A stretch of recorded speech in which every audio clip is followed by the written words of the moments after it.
continuous coverage of Lok Sabha polls. Phase 6 of the elections is going on across the country with key seats in New Delhi, Haryana, West Bengal, Bihar, Jammu and Kashmir and Uttar Pradesh being contested on. And now let's go across and hear what political leaders and corporate honchos are talking about. We showed you some of their bites and some of their short interactions before getting into a break. But let's now hear what some of the top leaders who are actually participating in this election and contesting in this election have had to say about the issues on the ground.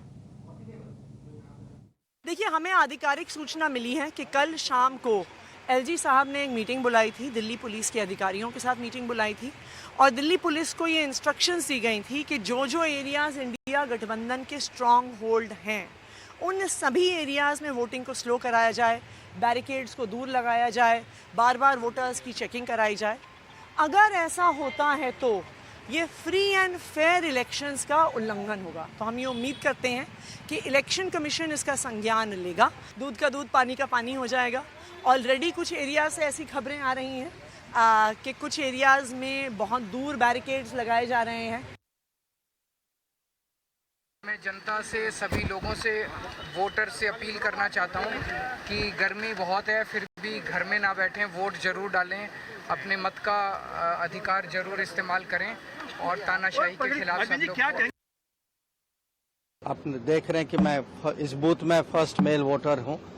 अब ये मतदान जो होता है हम तो चाहते हैं कि भारी संख्या में आज वोट पड़े, क्योंकि ये देश के लिए एक बहुत बड़ा निर्णय का समय है और मुझे पूरा विश्वास है कि देश जो है, दिल्ली के वोटर भी विकसित भारत और मोदी सरकार को एक बार और वोट देंगे और एक बार और मोदी सरकार वापस आएगी। 400 पार का एक सेंटिमेंट है और 400 पार करने में कोई मुश्किल नहीं है। हमारे 303 ऑलरेडी हैं और 10% भी हमारी सीटें बढ़ती है तो 330-33 होती है, 15% बढ़ती है 345। हमारे 37 अलाइज हैं, तो अगर उनमें से आधे के भी 2-3 सीटें आए तो हम 400 का आराम से पार करेंगे। दिनों में आप 21 साल के होते थे तब वोटर राइट मिलता था, तो 21 साल के होने के बाद उस साल में कोई इलेक्शन नहीं हुआ। उसके बाद मैं अमेरिका चला गया, तो उसके बाद जब भी मैं यहाँ विजिट पे आता था कोई इलेक्शन नहीं हुआ। तो इस बार मैं 1.5 साल के लिए यहाँ पर हूँ और इलेक्शन हो रहा है, तो मुझे वोट डालने का मौका मिला। तो हमने रजिस्टर किया पहले, फिर रजिस्टर जब हो गया हमारा रजिस्ट्रेशन तब हमने ट्वीट किया कि अब हम दूसरे यंग लोगों के साथ जो है फर्स्ट टाइम वोटर होंगे।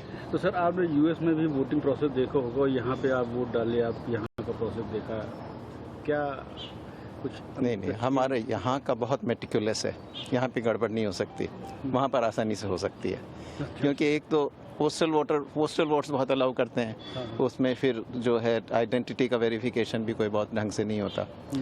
हमारे यहाँ पे भी जैसे हम वोट डाल कर आए तो हम 3 डेस्क पे अलग अलग हमारी चेकिंग हुई।